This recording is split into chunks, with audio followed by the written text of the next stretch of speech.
Now recognizes Ms. Marjorie Taylor Greene from Georgia. Thank you, Mr. Chairman. Ms. Cheatle, I'd like to remind you that you're under oath. The site team has a senior supervisor, an advanced team, a protective intelligence team, a counter sniper element, and detail. Who was the agent in charge? How long has she been the agent in charge? And what is her Secret Service background? So I'm not going to provide a name. Why not? You're here to answer our In this questions. forum, I'm not going to provide names of. You stated in your testimony, you said, I am here today to answer your questions. That is correct. Answer the question. I'm not going to provide names of our personnel. Why not?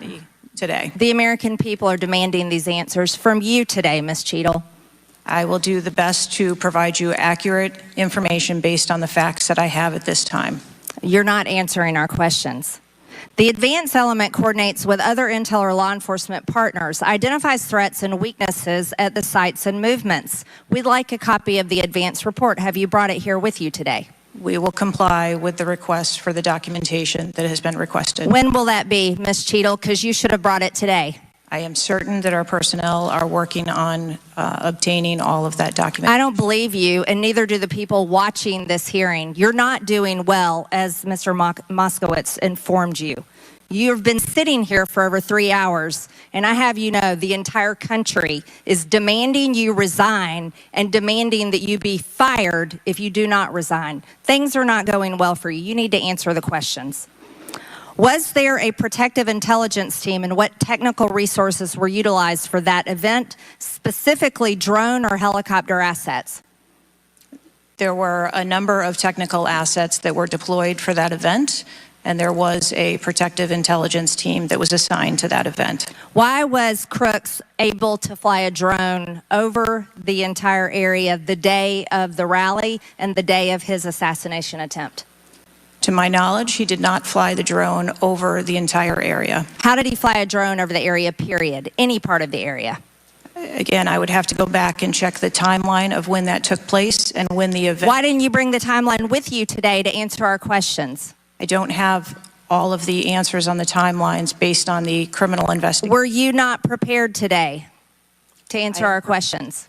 I am prepared to answer the questions based on the information and wanted to be able to provide. Do you have a timeline do you have a timeline at all from any of the day? I have a timeline that does not have specifics. That's shocking.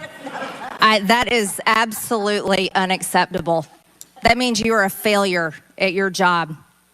Let's talk about things that are prohibited in Trump rallies. And I've been to a lot of Trump rallies. Backpacks and bags.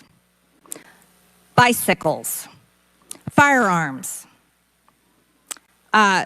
any type of weapon, or any other item determined to be a potential safety hazard, like a rangefinder would be one.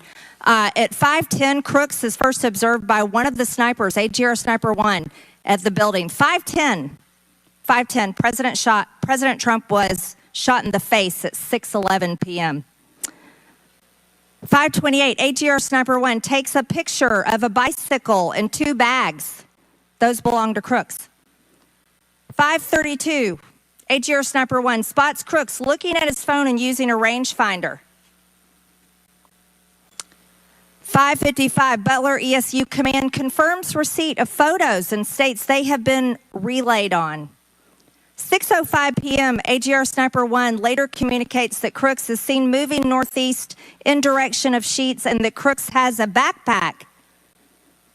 2 minutes before the shooting, while President Trump has been allowed to take the stage, people see Crooks laying on his stomach in a sniper position on the roof, and they're yelling he has a gun, and they are trying to alert law enforcement and Secret Service.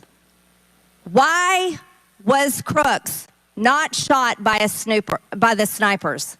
Why was he allowed to be there?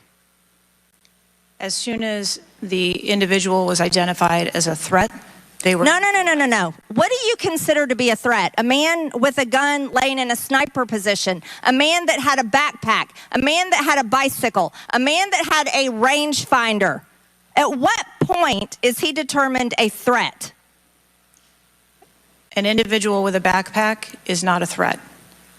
An individual with a rangefinder is not a threat. What about a man laying on a building that has direct line of sight of President Trump with a gun that people are screaming and pointing out? Is that a threat, Ms. Cheatle? Once that individual was identified, they were neutralized. No, they were neutralized. Crooks was neutralized after he shot President Trump in the face, Ms. Cheatle. Is he only a threat once he fires the weapon? As soon as the counter sniper identified that individual, they were able to neutralize them. How were people in the crowd? Okay, then let's just take it this way. People under your command did not consider him to be a threat, yet people in the crowd knew he had a gun and considered him to be a threat. That means that you are a complete failure as the director of the Secret Service, that people under your command don't perceive a man laying on a roof with direct line to the president with a gun. They don't perceive that to be a threat, yet the people in the crowd do. How is that possible? That's the last question, but please answer the question, Ms. Director. I'm not certain at this time how the information from the people in the crowd was relayed to any law enforcement personnel. No, you knew, that everyone knew. The people there knew that there was a danger. They knew there was a threat to President Trump, and it was allowed to happen. Was there a stand-down order, Ms. Cheatle? No. Was there a conspiracy to kill President Trump? Absolutely not. Then how did this happen? And why are you still sitting here not turning in your letter of resignation? Last question, but please answer, and then I'll recognize Ms. Presley. Please answer that question. Director. That is what we are investigating to determine. We're waiting for your letter. We are waiting for your letter of resignation, and you really need to consider doing that before you leave today. Chair now recognizes Ms. Presley from Massachusetts.